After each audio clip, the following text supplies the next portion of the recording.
happened to all of us. Sometimes you just have to break up with a book. I'm here to talk to you about some of the books that I've had to stop reading in the past few months. Hi, my name's Bea. Welcome to my channel, Mama Needs to Read Romance. But not these romances.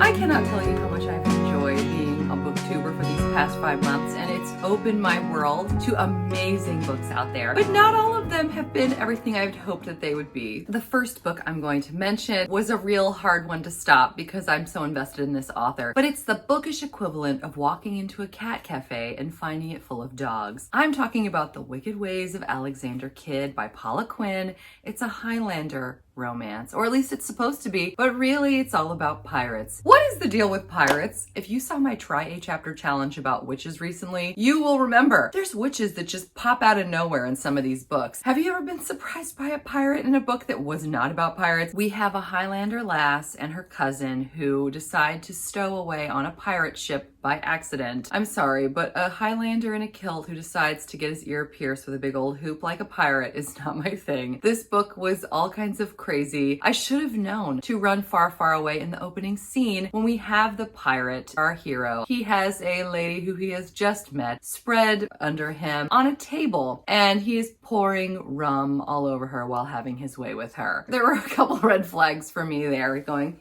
this might not be the book for me. The next one I was really excited about because it was a short Audible Plus Audible original with multiple narrators. It looked fun. It was called The Summer Melt by Emily March. And I was like, oh, ice cream, pool, this is great. But I started getting kind of weirded out immediately because the main character owns an ice cream shop and she has a partnership with another woman who runs the local pool. Well, all of these older women, these cougars, are totally in love with this college-age guy, and they won't leave the pool because they want to be around him. So the ice cream owner and the pool owner make a deal. They switch this guy. They take him from the pool and put him in the ice cream shop to get all the cougars to come get ice cream all day long. The college guy's like, yeah, it's great. It was so strange. And it's so popular now because of this hot college guy that's there that they're now open. Their ice cream shop is open from 9 to 9, which who is getting ice cream at 9 in the morning? I don't care how hot the guy is. I'm still not getting ice cream at 9 o'clock in the morning. And I love ice cream and hot guys, but I digress. The hot college guy has an older brother. They're both Scottish, but they sounded more like vampires. And I found it very off-putting. It was also kind of discombobulating for me because it seemed kind of sweet and quirky in some places. And then he seemed kind of a little too sexual for me. It wasn't gelling right. Like I'm hearing about ice cream and it's summer weather and shorts. And then you hear that he wants to lick the ice cream that she dropped on her chest. And it's like, whoa, slow down. What kind of book is this?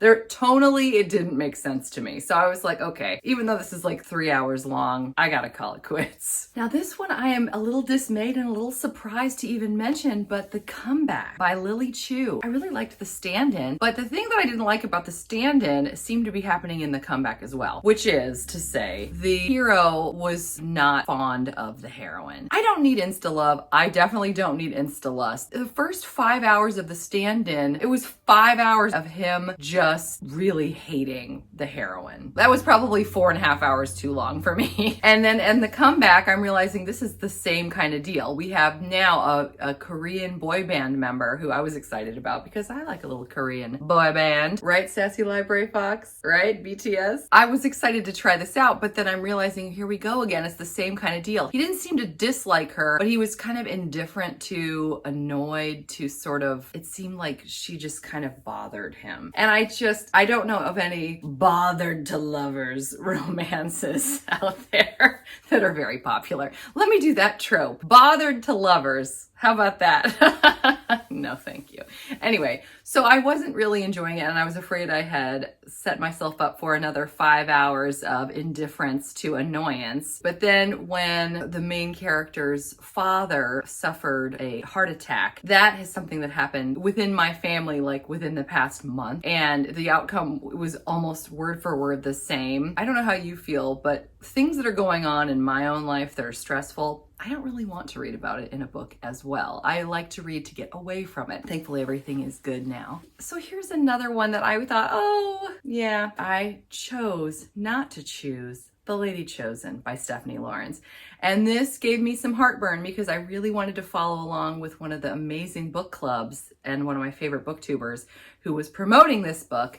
But I got about 150 pages in and I realized that it just wasn't working for me. And what worries me too is this is Stephanie Lawrence, who I really want to like. I know people love her, but I also wasn't able to gel with her other book, The Lord of the Privateers, which I bought a physical copy and I used one of my Audible credits because I was so excited about the book. And there's something about her writing that I've noticed so far where it's like I can't sink into the words. It feels a little remote or isolated from like me being able to just relax into it. I don't know how else to describe it. I don't know if you've ever experienced that, where you just feel too aware of the words on the page, and so you just can't like sink down into the story. And so that was happening to me in The Lady Chosen, and to a lesser extent in Lord of the Privateers, which I also DNF'd because I didn't care for the surprise twist with a secret baby and the fact that our heroine seemed to slam the door on our hero for no reason whatsoever. Maybe they explained it later, but again, I got like several hours into the audiobook and was like, okay,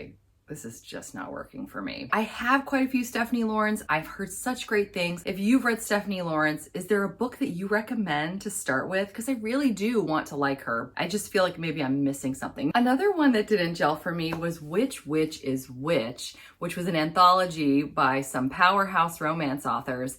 And I was listening to this as I was taking a walk. By the 20th time my jaw hit the ground, I knew that this was not the book for me.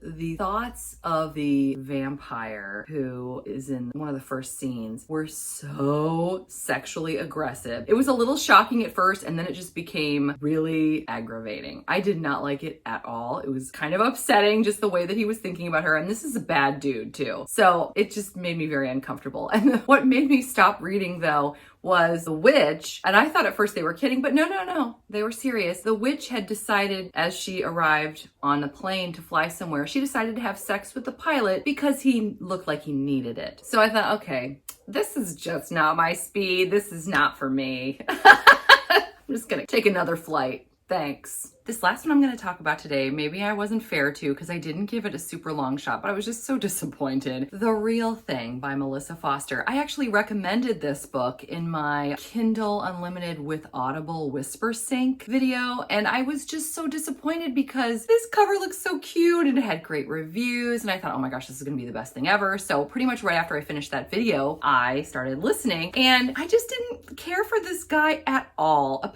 Maybe he gets better. He probably does get better. But the main character talks about how he had taken her virginity when she was a teenager, and then he just sort of disappeared, and that she only hears from him periodically at like 3 a.m. for booty calls in the past several years, that he's had zero interest in her. And I thought, you know what? Red flag. I'm sorry.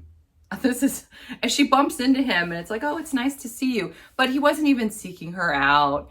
It just seems like this guy is not that great. And I thought, you know what, there's too many other books in the sea to waste time on this guy. So I had to DNF it. There were many other books to be more excited about. So hopefully if you read it, you enjoyed it. Let me know if you did. Yeah, so basically those are my most notable DNFs of the last 4 months or so. If there are any DNFs that you had that were a surprise, let me know. If you've read any of these and can shed a little more light on them, or any of the authors, feel free to let everybody know in the comments. I'm certainly curious to hear your thoughts. You guys are so knowledgeable. I always enjoy learning from you. I hope that you're doing well and that you're enjoying whatever it is that you're reading. And I hope if you need to DNF it, you will. Until next time, thanks so much. Take care. Bye.